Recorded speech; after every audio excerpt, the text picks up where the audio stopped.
You got into the safety business because you wanted to protect people, but somewhere along the way, the job started controlling your time, your schedule, your priorities, even your income potential. What if the expertise you've built over the years in the field can give you something more? More freedom, more control, more ownership of your future. I'm Sheldon Primus, the author of 7 Steps to Starting a Profitable Safety Consulting Business and the host of the Safety Consultant Podcast, with more than 350 episodes helping safety professionals become consultants and grow their career. Consulting changed my life. In fact, I'm a full-time RVer, and one consulting contract paid for my home I live in today. Now, I help safety professionals build their own consulting practice through bi-weekly coaching calls, accountability, and personal guidance. But this program isn't for everyone. Start with the Consultant Readiness Audit at sheldon.coach. What if everything we thought we knew about safety was just interference? From the host of the Rated R Safety Show and the founder of Safety FM comes the complete Signal Transmission Trilogy, now available in one powerful edition. Safety, in my opinion, the book that started the conversation. Safety Mutation, where the boundaries of culture, systems, and belief begin to break. And now, Safety Transmission, the final piece of the signal. For the first time, all 3 books are together in one volume. The Signal Transmission Trilogy, Complete Edition. This isn't just about compliance. It's about consciousness. It's about decoding the way we think, lead, and live, inside and outside the system. Whether you've been following the signal since the beginning or you're just now tuning in, this is the version to own. Search Signal Trilogy on Amazon or visit safetyfm.com to get your copy now.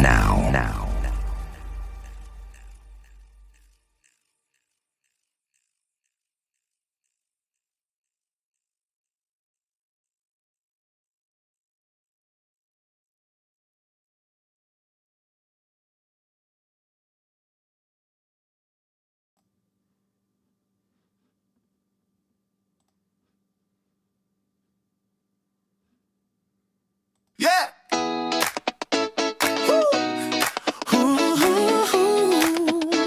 Yeah.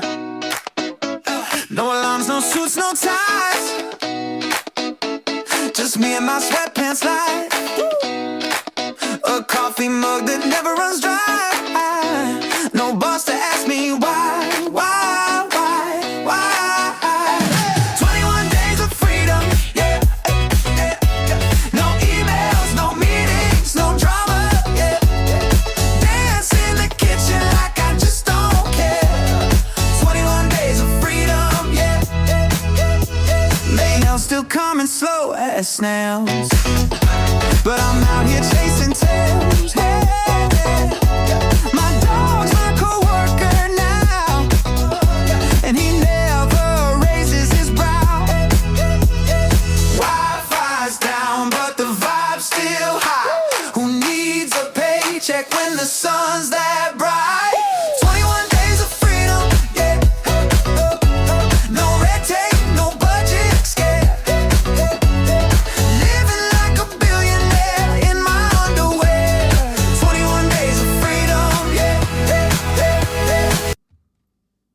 Safety Wars. Before we start the program, I want to make sure everyone understands that we often talk about OSHA and EPA citations, along with some other regulatory actions from other agencies, legal cases, and criminal activity. Everyone is innocent until proven guilty in a court of law. Proposed fines are exactly that, and they are often litigated, reduced, or vacated. We use available public records, news accounts, and press releases. We cannot warranty or guarantee the details of any of the stories we share, since we are not directly involved with these stories, at least not most of the time. Enjoy the show. This show is brought to you by Safety FM. Hello. This is Safety Wars for Tuesday. Let's start that over. This is Safety Wars for Tuesday, October 21st, 2025. How's everybody doing out there? I tell you what, thank you for all the birthday wishes last week. It means more to me than what I can even describe. More to me than what you know. Even what anything, you know. You know what I'm saying. So I'm going to give you a little bit of a warning. At a certain point, we're going to switch over to politics. And I know everybody's like, I can't handle it. I can't handle it. There's 2 weeks left to the mayoral election in New York. We're 2 weeks to the election in New Jersey, which we talked about with Paul Daniels earlier in the year. We have all the local initiatives. We got 7 million people out there in, marching over the weekend. We have violence in Portland. We have violence in Denver. Everybody else is having fun. Yeah, well, hey, I tell you what, if they can have fun, I can have fun. Of course, we can have fun. The AI music about the shutdown. But we're going to be revisiting this Missouri. So my plan is at roughly 30 minutes after the hour, we go into politics because I got to talk about it. So what are we going to talk about at the beginning here? I'm going to say this. Back in, 2004, I got tired of having these safety meetings that were, I'll call them hard hat and safety glasses safety meetings. You say, well, Jim, what does that mean, hard hat and safety glasses meetings? Well, everybody in the industry, and I work on these big refining jobs, big environmental cleanups. They pull in people from all over. They get, whether it's the traveling road show that goes around, as we used to call it, whether it's the embedded contractors that they pull in at the oil refineries, big spills, things of that nature. I work on these jobs, a lot of them. And, if you want to work with me, 845-269-5772. And what happens is, on all of these jobs, I'm trying to get comfortable here, these chairs a nightmare here. So what we learned on these jobs was people come in, a lot of them have training already, whether it's the OSHA outreach courses, which are all awareness level courses. So they don't actually certify you in anything. People in New York City should know that. And it's not from the person who wrote the law, who wrote the regulations and the guidelines. I spoke to him. He's a colleague of mine here in New Jersey. I'm not going to put his name out there because, there'll be repercussions here from angry people. Right, and he explained to the New York City legislators, hey, you can't do this, blah, blah, blah, blah. In one freaking ear and out the other. Why? Because they had to do something. They have to do something. We have to do something. Rather than calling in people like him would be number one before they pass legislation.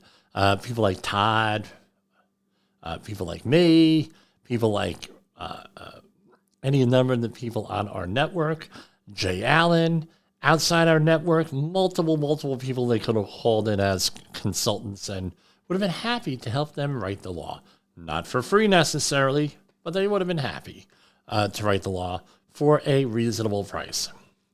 And now we have a regulatory nightmare, but I digress. We're going to talk more about New York City in the second half of the program. So what's my point, right? We become hated. Another point, how COVID was managed and is still being managed right, by a lot of organizations, by a lot of governments, and everything else. We did not like the way it was done. And how was it? Well, you know what? This is what companies said. I cannot piss off my employees that much. So we're going to have to go and we're going to hire a safety person. They're only going to be here for part-time. Or we're going to hire our consultant. Let our consultant manage this. then we end up having to explain the government response, the government, what's the word I'm looking for, the way things are being managed. Right? And of course, even though, and the government will say, well, those are only guidelines. Now they're saying that back in the day, they weren't saying that stuff. There's still lawsuits outstanding out there. But we know how that goes as a safety person. You're not following the guidelines, therefore you're a bad company and you're evil people. What happens? We become hated. Another thing that undermines us, and I've gone back to the 2004 thing, was I decided to stop talking about stuff, and try to elevate the conversation. It didn't go well. I had to work on my shtick, and it took many years to develop our shtick. Now we're being called. I'm getting calls on to be a keynote speaker or be a speaker this week on something, last minute call. And so we're going, but I'm getting off topic here.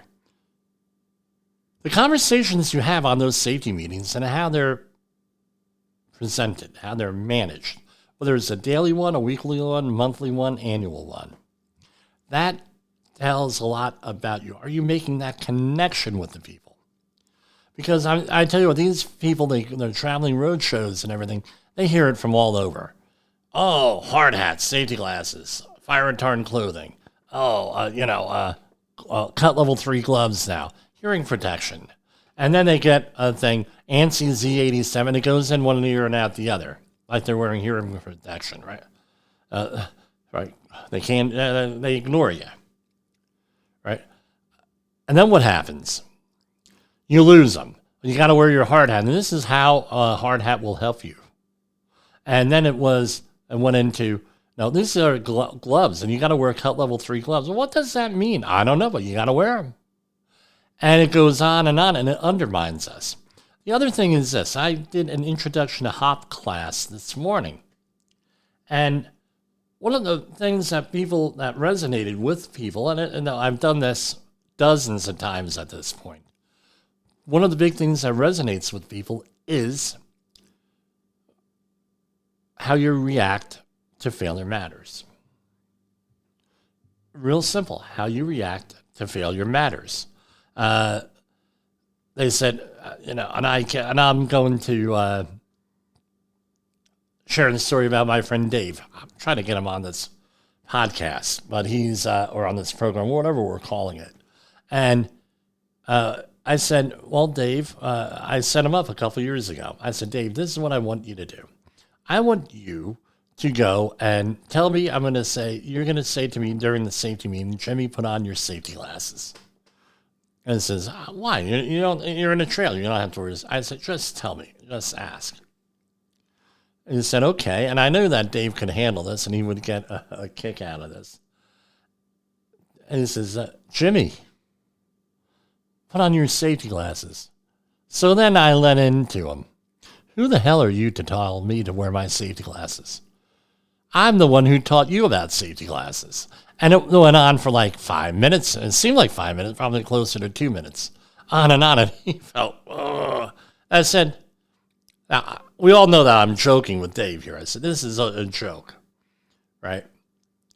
They said, well, it didn't look like a joke. I said, yeah, but it's a joke. I said, but it was real life yesterday for somebody, because somebody here got told to put on their safety glasses by a coworker, and they were cursed out in Polish. They were using the C word and everything. Polish should know what that is. And now, what was the reaction? So I said to Dave, after I reamed you out, are you going to tell me to wear my safety glasses? No.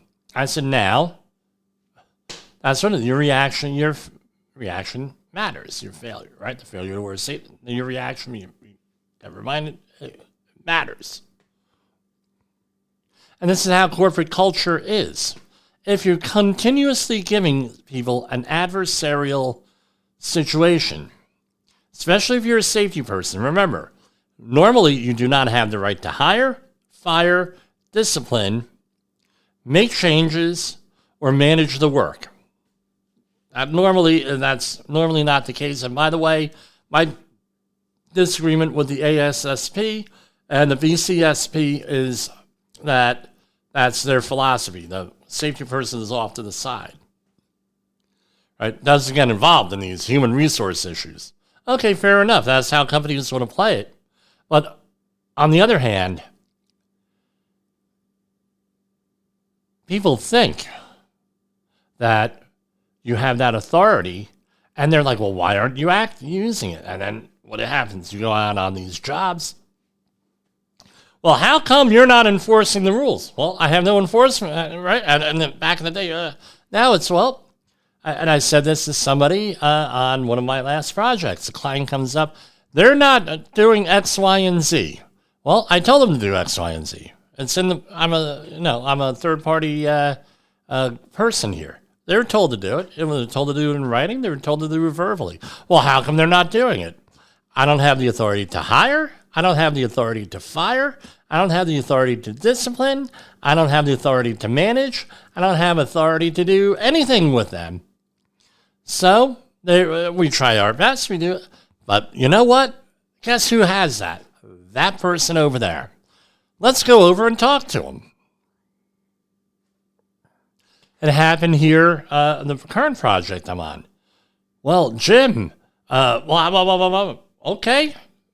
All right, let's go over and talk to so-and-so. Well, why are we talking to him? You're the safety guy. I don't have the authority to hire. I don't have the authority to fire. I don't have the authority to discipline. It goes all the way down. I've been talking about this probably since day one of the show back in 2001 or 2020. I forget, whatever it was. 489 programs ago. And this is right. This way, it's not that you're deflecting. You're there to save people's lives. And that's what we're all about, saving people's lives, protecting human life. Right? Life, property, environment.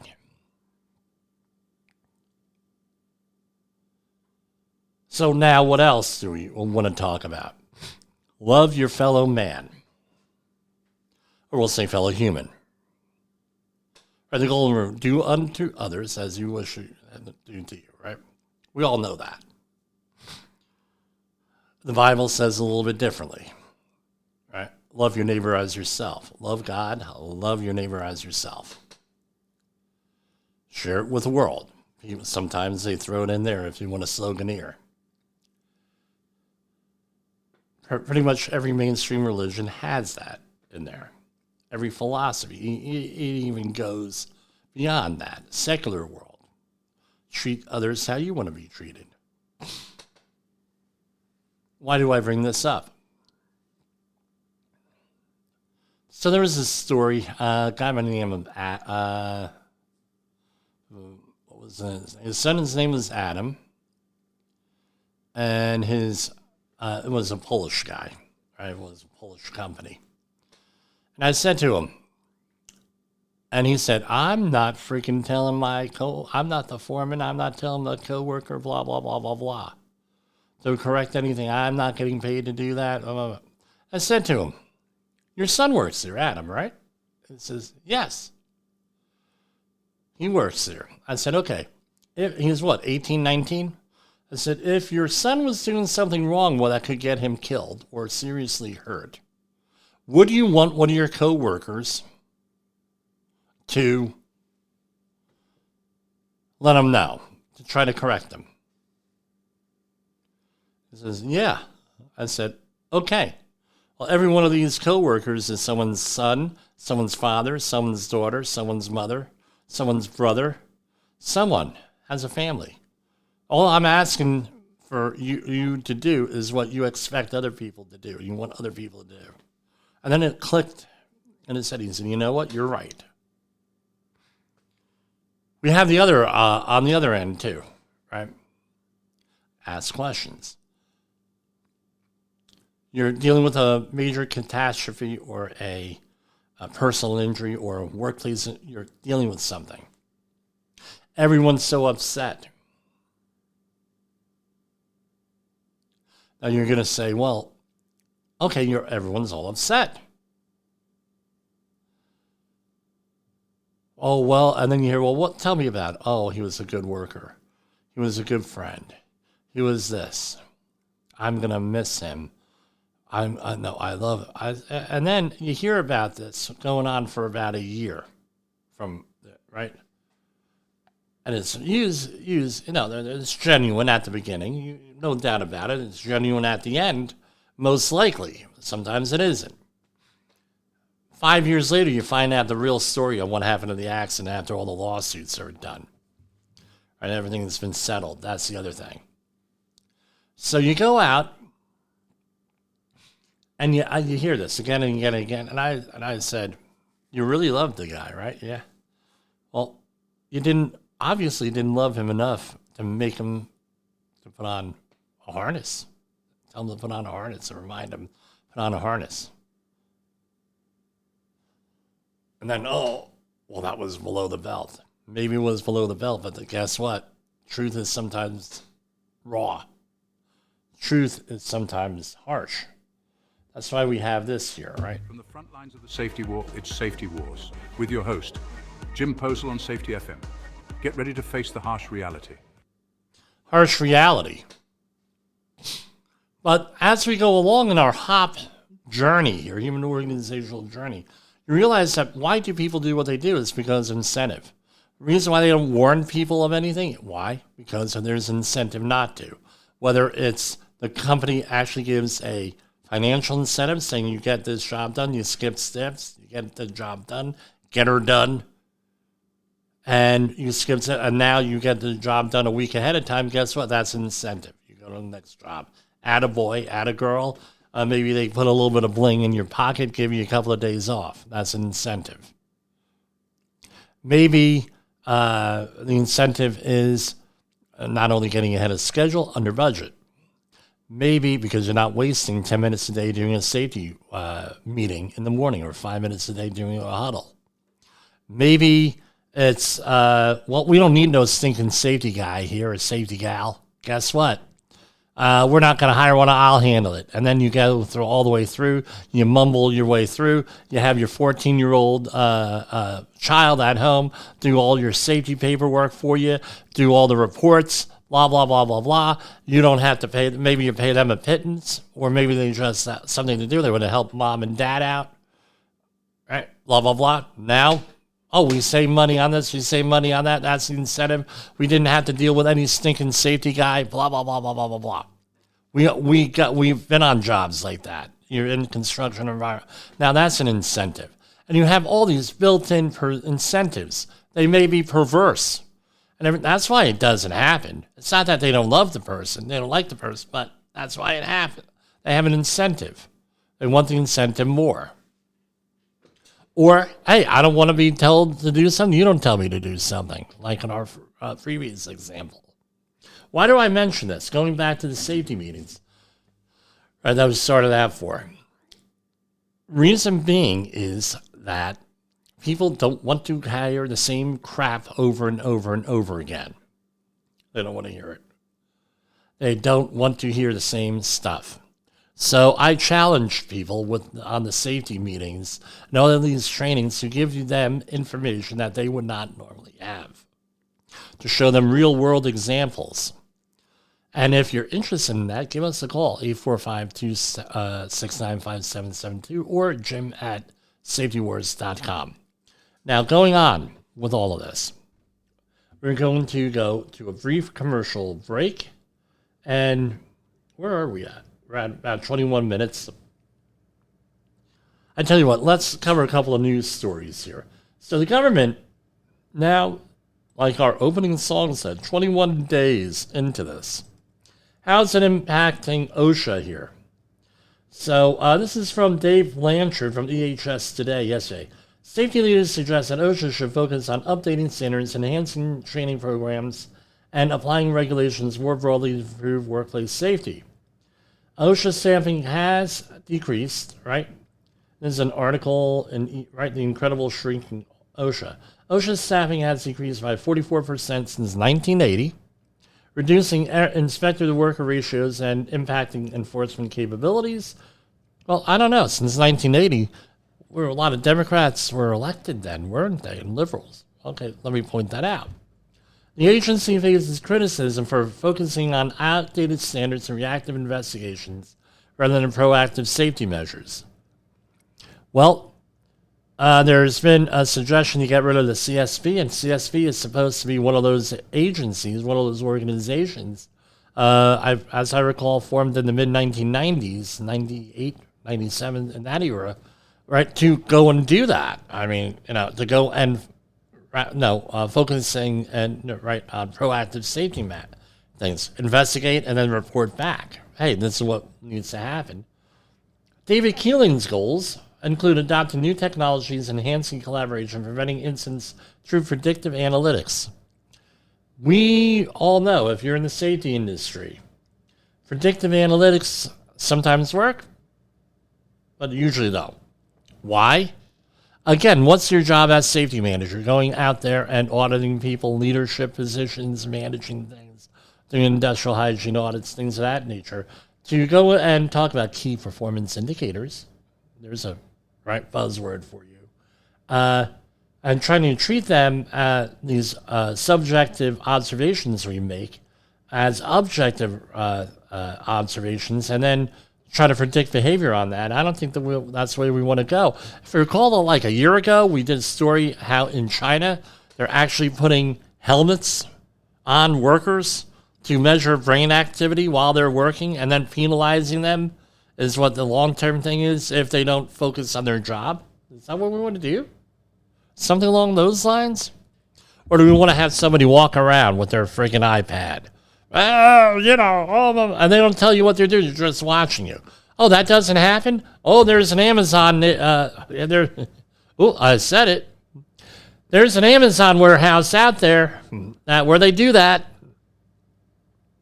Concerns remain about the effects of government shutdowns and budget cuts on OSHA's ability and to protect the workers. So going on, and the article says, let me see here. At this writing, the shutdown is much unresolved, but in a larger sense, OSHA has been in something of a holding pattern for almost the entire year, along with other federal agencies involved in workplace safety, such as NIOSH, EPA, and MSHA. Funding for these agencies under Trump 2.0 has been dramatically curtailed, repeating a pattern of cutbacks seen during the first Trump presidency, with the number of employees responsible for health and safety of the country's workers increasingly significant. But in fact, OSHA has been shrinking for years, and actually for decades. Right. Of course, reducing the size of government bureaucracies is often seen by voters as a good thing, which helps explain why politicians frequently target federal agencies. Going on and on and on. So in EHS today, 2025 National Safety Salary Survey, respondents had a chance to weigh in on their thoughts, right, for this, following as a sample. 1, focus on updating outdated standards to reflect modern working environments. Okay, now if a standard is, in my opinion, standard is in opposition to newer technologies and techniques, then it needs to be updated. But remember, OSHA standards are the minimum. And who manages that? Develop, in your workplace, you or somebody else. Develop programs for colleges and universities that can help train for safety careers. Yes, I've been involved with that. A couple of people who I have taught in the university have. They've done that. Enact the heat stress and ergonomics standards. Right, focus on bad actors and leave those of us who take safety seriously, and leave those everybody else alone. Well, I tell you what, the bad actors are convinced that they are doing the right thing. Practical on-site enforcement and education helps small businesses grow in their safety programs and not be safety cops. Again, that's what human organizational performance is all about. Guys, building those safety cultures. Apply regulations to owners and general contractors rather than just employer-employee relationships. All right. So audit more and increase fines for blatant unsafe conditions, and stop weakening safety, right? Regulations. What's one thing you would most like to see OSHA do less of? Public shaming. It doesn't move the needle on the workplace safety, no, it becomes more of a distraction and a deterrent. I disagree. I think that every one of these safety citations and everything else that they do should be way 100% online, and there should be no Freedom of Information Act requests required to get them. Biden was very good about issuing press releases. Trump, not so much on this, right? It doesn't move the needle on workplace safety yet, but we do learn, if you take advantage, you do learn what other people are going through. Maybe you can wash them, right? Or some remove names, things of that nature like we do here. But that would probably be, that would be better. We need the information. Why? We need data-driven decisions. So here we are telling people we're telling people do not shame and blame or anything else, all right, on one hand, but then we're doing it on the other. Right? I don't know. With that, create burdensome regulations that are convoluted. I still say, not to confuse anyone, I think all of their reports and all their paperwork should be online. With that, create burdensome regulations that are convoluted, hard, comply with, time-consuming, and expensive, right? So they should stop doing. Laying off OSHA employees, relying heavily on reactive investigations. Stop downsizing OSHA staff. Focus less on DEI. Stop pitting employees against employers, and implementing and enforcing policies that don't inherently make workers safe. Stop thinking that the more inspections that are conducted, the safer the companies will be, and dropping safety requirements. Right? At its confirmation hearing before the Senate, David Keeling stated his three main goals are accelerate the adoption and use of technology and predictive analytics for regulatory oversight and rulemaking. 2, expand cooperation and collaboration between professional groups, companies, and unions while modernizing VPP. And transfer enforcement through the use of predictive analytics to prevent incidents, right? And then it says we wish him well. At the end, it's a pretty good article here. Now, what would I like? I would like to see a lot of that stuff up there. I would have to really think about it. But as I always say, don't worry about what OSHA is going to do. Worry about your organization, how you're going to do better at your organization, in your community, and then on the wider area there. Right? So what else we got here? Before we go into politics.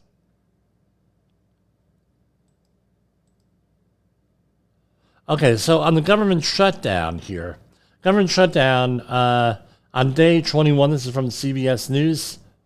Republicans met President Trump over lunch in the White House on day 21 on the government shutdown, where they presented a unified front to call for Democrats to vote for extended funding. On Monday, the Senate failed for the 11th time to advance a House-passed measure to fund the government. The president said Republicans will not be extorted into giving the Democrats' demands, an indication that any end to the shutdown remains far off. And House Speaker Mike Johnson and Senate Majority Leader John Thune both said Tuesday morning that the November 21st funding deadline in the GOP bill may need to be extended if the shutdown continues to drag on. And Johnson and Democrats are eating up the clock. That's what's going on. That's from CBS News, not from a Republican thing, right? So let's on over, right?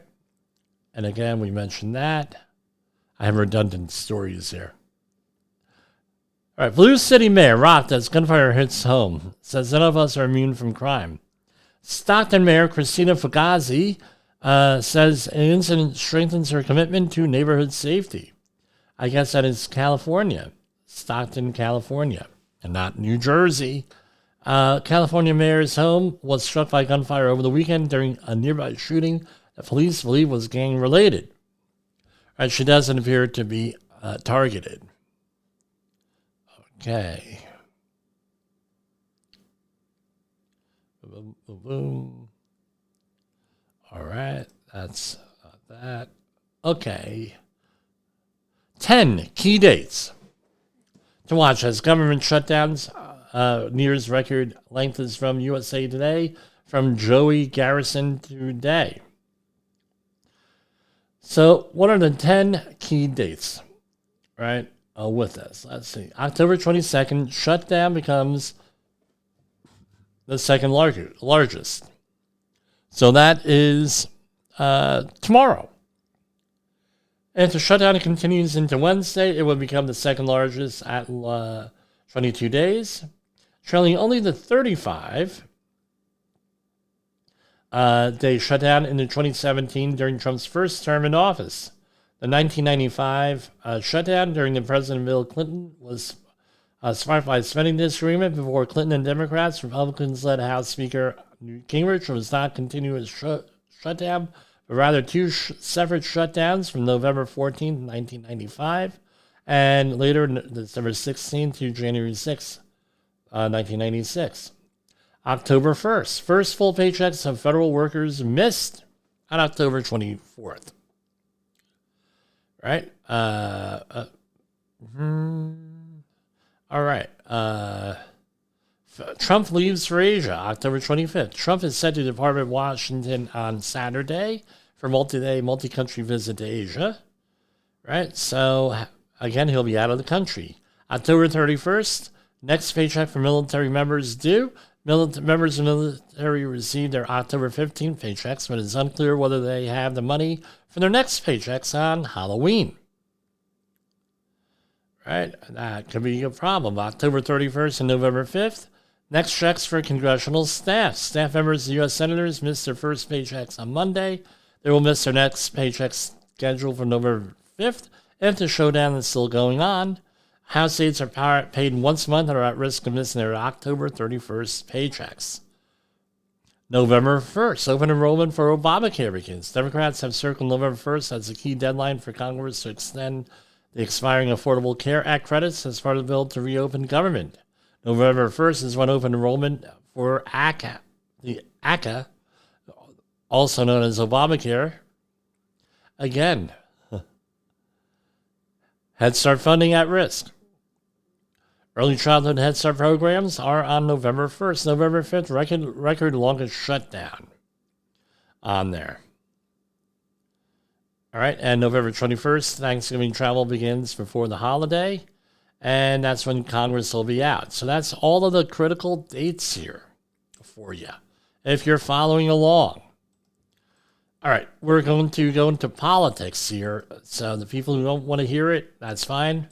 But I think you're going to want to hear this one because there's a lot of crap going on that nobody is talking about. But we're going to talk about it here on Safety FM.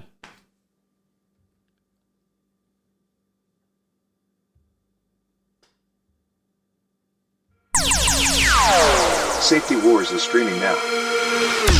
SafetyFM.com. Have you listened or watched the Safety War show? It does stream live on the radio and on the streamer-emers that we have. So if you have not taken a listen to Jim Posel and what the hell he's doing every evening with Safety Wars, I would strongly encourage you to take a view or take a listen, whichever option is available for you, and take a listen to what the hell he has going on. It will take some deep dives and some information that you might be interested in. In an unpredictable world, one voice rises above the chaos. Meet Jim Posel, a seasoned safety expert who's navigated through some of the most dangerous scenarios, from anthrax, explosive cleanups, disasters, and numerous environmental cleanups, and lived to tell the tale. Now he's bringing his wealth of knowledge, insights, and experiences to you through Safety Wars. From workplace hazards to the hidden dangers in your own home, Jim covers it all with his engaging storytelling. Safety Wars isn't just a podcast, it's your guide to a safer world. Join Jim Posel and become part of the Safety Wars revolution. Available on Spotify, Apple Podcasts, YouTube, and wherever you get your podcasts and videos. Safety Wars. Your safety is our mission.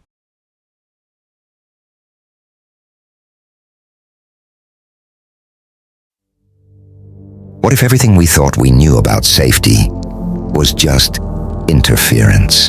From the host of the Rated R Safety Show and the founder of Safety FM comes the complete signal transmission trilogy, now available in one powerful edition. Safety, in my opinion, the book that started the conversation.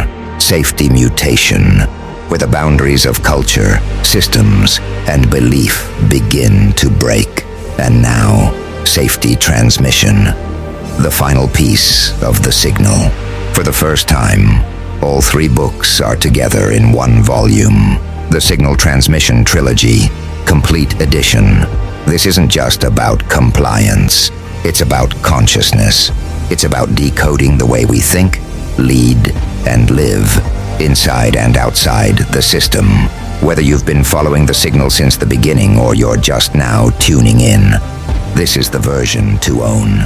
Search Signal Trilogy on Amazon or visit safetyfm.com to get your copy now.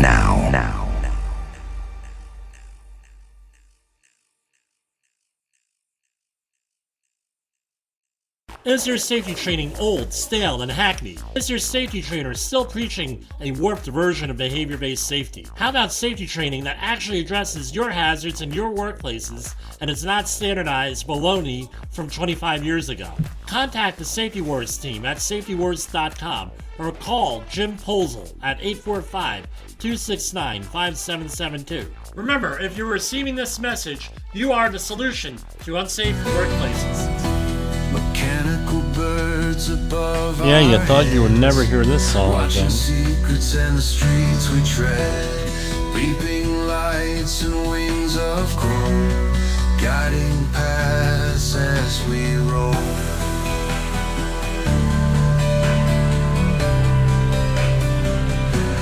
This is Eyes in the Sky. In New Jersey skies they hover high, whispers carried by the night, silent judges in the drone, leading us to the unknown.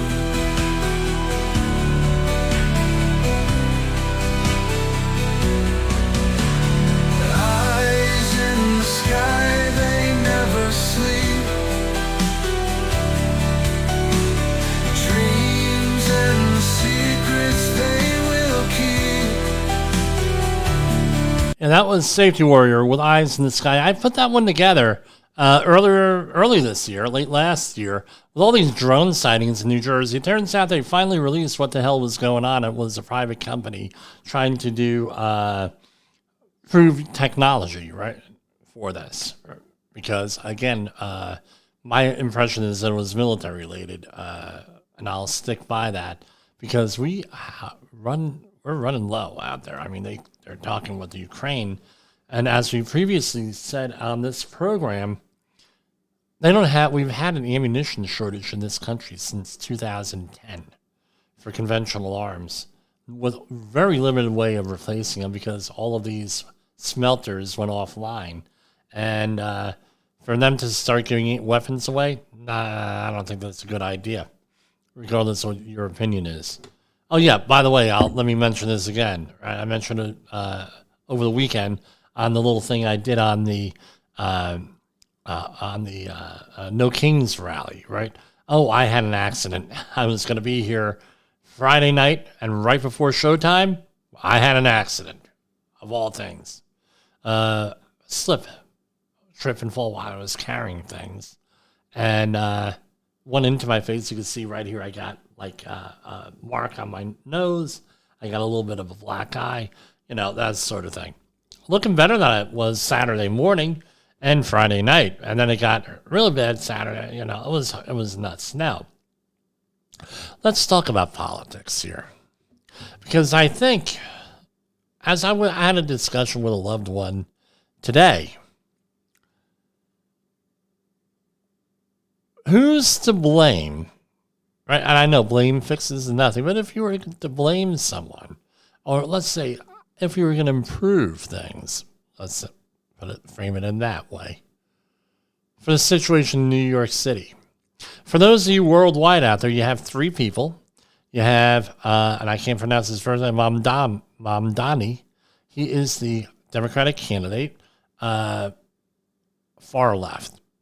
All right. And then you have the former governor, Andrew Cuomo, who lost to Mamdani in the Democratic primary, and he's running it as what we used to call sore losers as second, as another candidate. Then you had the Republican nominee, Curtis Sliwa, who has basically been on for the last 4 years since he ran last time and lost. Now this is 4 years later, a nonstop campaign, and he like I'm a safety shock jock. He's like one of the original shock jocks. And just for complete disclosure here, I have met Curtis several times when I was involved in politics back in the day. Now, I want to point out something here. Right? Who's to blame? It's Republicans are to blame. You have 2 freaking weeks left in an election, till election day. You're scrambling to get your candidate off the ballot in some cases, thinking that he's going to be to elect Governor Cuomo, who was your arch enemy for 8 years. Really? Who the hell put you in this situation? But it was you folks. The latest poll is this. Right, Curtis Sliwa is not leaving the race as of 2 hours ago. This is from MSN.com, story by Alan Devlin. With the New York City's mayor race now in a home stretch, Republican candidate Sliwa is facing mounting pressure to drop out, including from John Catsimatidis, Sid Rosenberg this morning. I believe that, so pardon me, from WABC in New York. I get the hiccups every time I'm on the air. And everything, right? Curtis ain't leaving. Now, there are pros and cons to this. Here, right now, last poll, if Curtis drops out, Cuomo is in a statistical tie with Mamdani, right? That's basically what it comes down. Well, I'm sorry. Even with push against Sliwa to drop out follows poll released by AARP that has Mamdani leading 43% of the vote in the three-man race, 14 points ahead of Cuomo, which would set the Queen's Assembly up for decisive victory come November 4th. However, that same poll says in a two-man race, Cuomo, a moderate Democrat running as an independent, polls within the 4-point margin of error against Mamdani, a Democratic socialist, setting up a closer battle between the two. Again, this is MSN saying that. Sliwa, though, added Tuesday plans to cast his vote for himself on the first day of early voting on Saturday, putting a theoretical nail in the coffin for the chances of him dropping out. His candidacy has been bolstered by the support of 5 Republican county chairmen who say he should stay in the race because party loyalists will not back Cuomo. All right, so now, you're going to say, well, Jim, you mean that the Republicans are blamed because of this? No. Republicans know how to win. Know how to win. They had Rudy Giuliani elected in 1992. They had Bloomberg, who came on as a Republican, then went independent, right? It was for ballot access. Right? After that, stayed on another 8 years. So however you want to measure that, Republican or Democrat.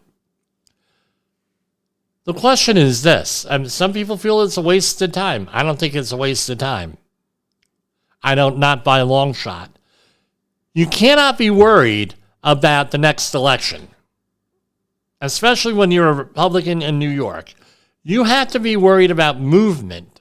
You got to be worried about it 2, 3 elections down the line. That's what you have to have the long-term thing. What has the Republican Party done in New York City and in New York in general, from Rockland County down south, to make people want to vote for them? What have they done to educate their voters? Again, you get in a national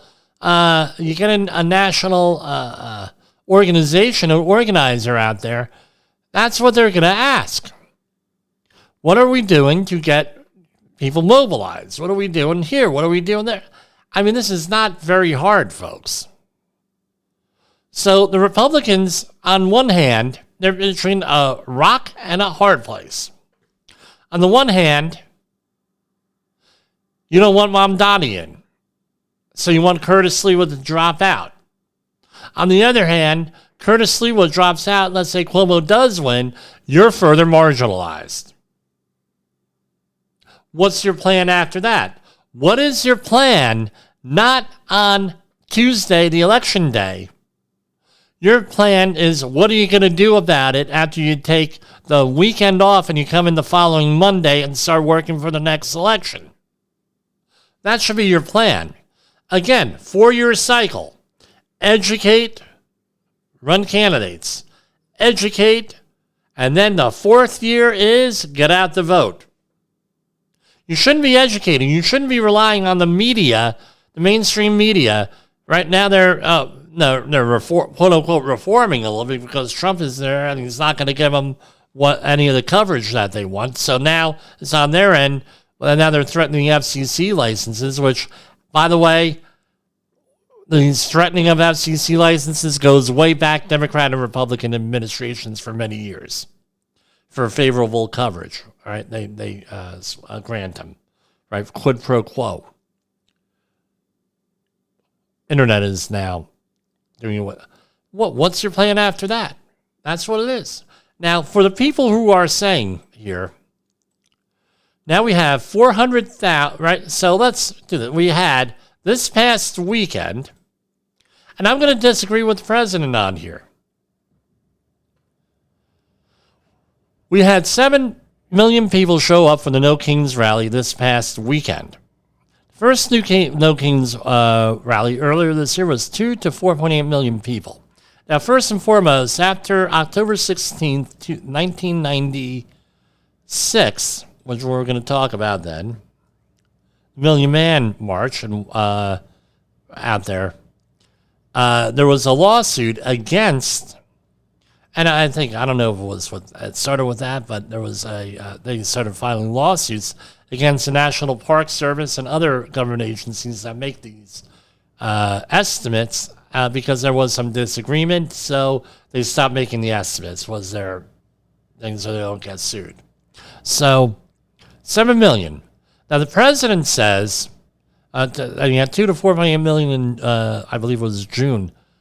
The president says it's not a big deal. It's only a drop in the bucket. Oh, really? Don't worry about it. All right, now, we have other large things. Glenn Beck, 9/12, I believe it was 2010. 75,000 people in Washington, D.C. Martin Luther King, I Have a Dream speech. 250,000 people. Tea Party, all right, the Million Man March. And October 16th, my birthday, 1995, my mom said, hey, you're always going to remember that day. And I always do, Mom. Right? Major event there. 400,000, 1.2 million people. Tea Party, according to the Gallup polls in 2010 to 2014, anywhere from 21 to 32% of Americans are in the Tea Party movement. So what happened over the weekend was roughly 2%. Right, but the Tea Party, longer term, multiple rallies, somewhere around, I don't know how many people would, at least the number of people who voted for Biden or for Harris would probably be the ones who would agree with the Kings, right? No Kings rally. I'm going to guess that. What's my point? In 1995, I've been attacked by the microphone. Desk must not be level. 1995, there was a person out there who was 35 years old. He went to the Million Man March and he called it one of those mountaintop moments, I guess you would call it. Inspiration. An inventor from my neighborhood, Edison, New Jersey, by the name of Thomas Edison, said, no, success is 10% inspiration, 90% perspiration, right? You have a 35-year-old person, prime of life, who decided, who got inspired, got more involved, and he turned himself into the President of the United States and was inaugurated in 2009, 14 short years. You had a movement that I was involved in, the Tea Party movement, which was for tax, right up in Northeast, was taxed enough already. Some of the other groups got involved in some other issues here, but it was taxed enough already. You had 21 to 32% of the party there up until 2016. And what we did, and I ran as a candidate in 2009 and 2010, local, everybody was watching our movement, right? What we were doing. And it was grew out of the Ron Paul campaign and the Alan Keyes campaign of the mid-2000s, to a lesser extent, but it was still there. People were watching what we were doing. People were inspired.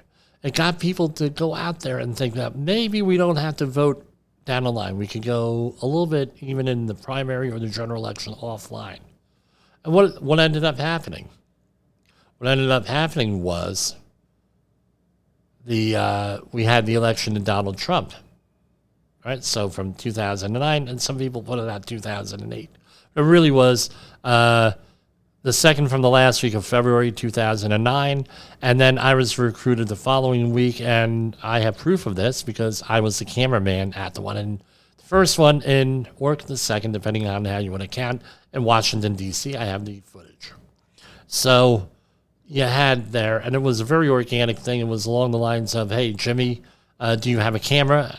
Or they came into the bar at a convention I was at and said, does anybody have a camera? And I said, yeah. Can you meet us at the White House tomorrow and at whatever time it was, 1 o'clock in the afternoon? And blah, blah, blah. Oh, by the way, who are you? And let me buy you a drink. And, of course, I forget who that was exactly, but it was somebody who at the time was very recognizable from TV. So I went down there. We have videotaped. Again, with that. Now, here you have 7 million people, and the president saying, well, that's not going to, that ain't nothing. Don't bet your life. You got a problem there. Republicans have a problem. If you're a conservative, you have a problem. You have that many people in that out there protesting, and I'll use the line from the left, right? Mostly peaceful protesting, right? Mostly. Yeah, there was some violence. Seattle, Portland, Denver. Right, other places, again, not reported violence, but I can assure you that there were issues when you get that number of people together. You got a problem because that now you have, and it's the same problem as New York City, and you've abandoned areas and you refuse to educate the voter. Not in rhetoric, not Trump good, Trump bad, Biden good, Biden bad, Harris good, Harris bad. Not like that. That's not what we're talking about. Educate on the issues, appeal to people's higher, better self. Organize. Remember the 4 years, right? Educate, get out, run some candidates, educate, and then the 4th year, get out to vote and develop your own media apparatus to manage these things. Public relations, media controls. It's not that hard of a... Not that hard, not that difficult. That's what the Republicans need to do. Educate. So if you're a liberal and you hate your candidates out there, you can blame the Republicans for not giving you an alternative. The Democrats, why aren't you promoting well, Democrats already have this down. They already have this. You're not going to mobilize 7 million people without having this down already. And the pendulum, right, has gone the other way. Now, so This is what I'm going to encourage everybody to do. Get educated and learn and think for yourself, because just like with those drones, you're being manipulated. You're being manipulated with this stuff. So for Safety Wars and Safety FM, this is Jim Posel signing off.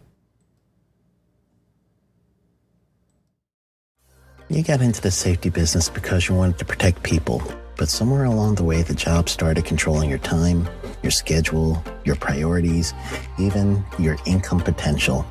What if the expertise you've built over the years in the field can give you something more?